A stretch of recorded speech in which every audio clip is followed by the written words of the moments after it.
Yeah, development in the sense, what is our role is that, government has given me the potential, allotted the potential capacity licenses. And after the license, we have measured the wind monitoring is being taken up. Then with the wind data, we approach the companies that these are the data are available for the suitable turbines. And now they will microsite it. As we said, micrositing is done on the different turbines at a different frequency and a different with that power curve and all they want it. And they select the turbine. Okay, this is a turbine will fit in for this speed. And sometime the investor will be organized from them.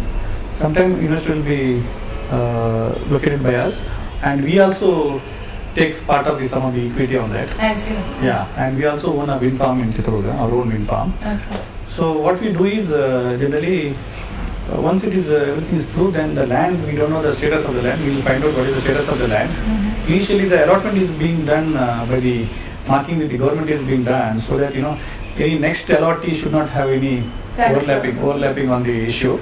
So for that, the longitude and latitude of the proportion of the areas is being marked, and the government order is being issued, and it will be given, and you will be given with a certain parameters and a condition that you should develop the power project within the given time and all that. So we study within that period, and then we'll also find out the status of the land. So sometimes it's a revenue land, sometimes it's a forest land, sometimes it's a private land. So whatever the way we want to make it for the industrial conversion and all these things, there's the rules, regulations. As per that, we obtain the clearance. Actually, the amazing thing is a person who has actually done the project in windmills has got into the business. That actually, people used to take education, pursue education for the matter of pursuing education. But then after that, they'll get into various different areas. But you are the one who has got into the industry through your project work. It was really spellbounding, actually, I can say. Good technology also is available today, and it's for the environment is very good. There is no pollution generated with this kind of project. There is nothing pollution at all. See, what is basic is your cost. Once your cost is recovered, then you have free power. Maintenance is hardly per unit you charge in 50 paisa in cost. That's all. Maintenance cost. And that's all. Nothing. Just purely brake wire and the all. But then again, what we can say is government has to be a little more lenient on the side of promoting the investors. Such kind of. You are asking they should give more tariff. And also they should give the policy also should be very liberal. They should not insure so many now. All the other charges like evacuation, they are charging 5 lakhs per megawatt. Yes. And DPS, they have been charging very hefty amount nowadays. So all these things should be waived off, so that should encourage more on this. Anyways, people were not knowledge about what kind of thing is this wind farm. Actually, through this interview now. Kerala also started. Kerala, Ramakkal is one of the Idukki district and one of the good wind where you have a class 1 site they are having. So now I think Suzlon and some of the companies will already installed. The only thing is Kerala doesn't require power. There is no industries in Kerala. So simple as that. So simple. There is a disadvantage in Kerala. But disadvantage. And what we have of late, what we did is we also entered into mini hydel projects. I see. So near Mangalore, we have taken at least some 7-8 site being allotted, ranging from 5 megawatt to 20 megawatt. Mm-hmm. See, below 25 megawatt is called a mini hydel projects. I see. So the encouragement is now the tariff is also good. 3 rupees 40 paisa per unit they give, the discounts. Mm-hmm. And where we get more PLF also. If the VDs give around 25 to 30% PLF, there you expected the PLF is around 30 to 40%.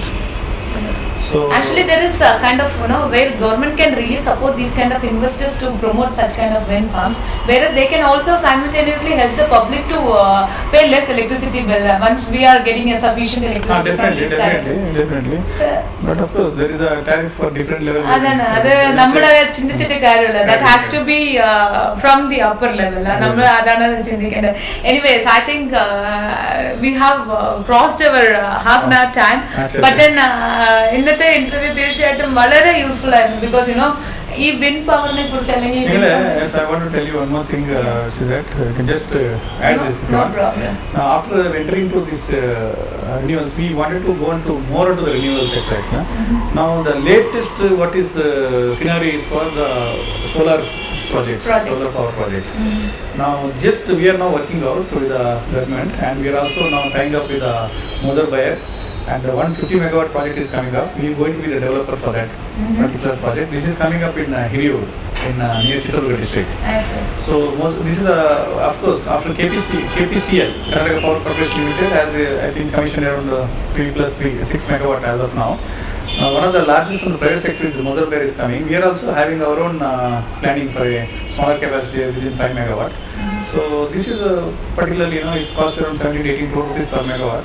Now we were waiting for the tariff. I see. The state government is now, yesterday it has released the tariff, Very 14 good. rupees 50 paisa. I see. So that is convenient for you. It is not very attractive, but it's okay. Okay. Comparatively, it's okay because 14 rupees 50 paisa, where Gujarat is giving some 15 rupees 50 paisa per unit, Rajasthan is giving 15 rupees. I see. There you have little more heat, the temperature is. It's very high. An advantage here also is here that, in Karnataka, out of all that, the best place is to put up a solar project is Mangalore and Udupi. Mangalore and Udupi, the hottest place. No, it's not the question of hot also, but at the same time we have rainy season and all, cloudy. The problem is there are different technology. You need more light also. That's Yeah. how it is. So Mangalore and The Udupi, daylight should be longer. Mangalore and Udupi considered the best, but because of the land cost, it is much not viable there. So we are now shifting to this side, Chittorgarh, Belagavi, and Raichur. These are the areas. And wind power, solar power is going to be the next boom now. I see. And now this NTPC, the central government, has created a department called NVVN, National Vidyut Vipar Nigam, where 1000 megawatt is being allocated toward the state. I see. First come, first like.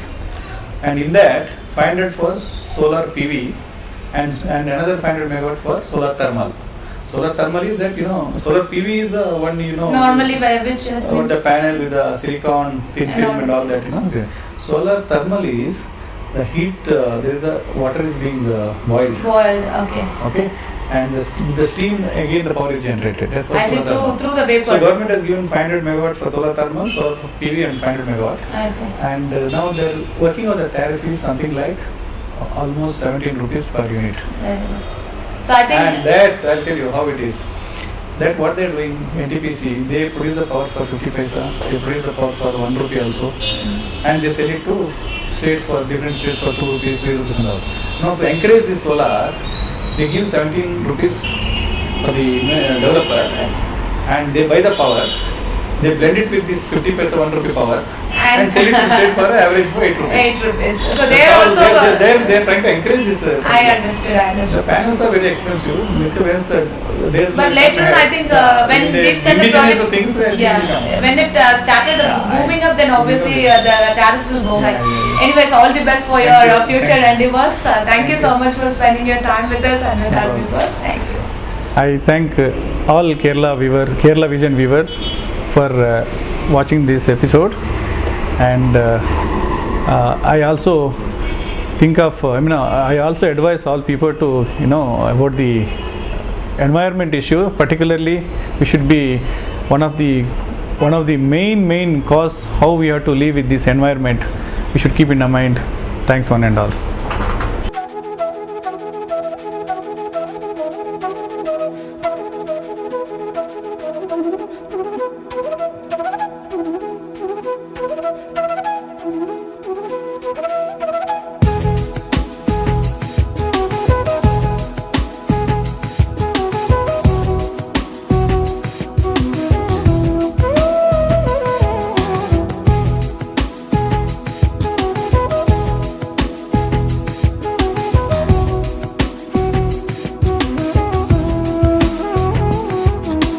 So ഇന്നത്തെ ഈ എപ്പിസോഡിൻ്റെ ചോദ്യം ഇതാണ്.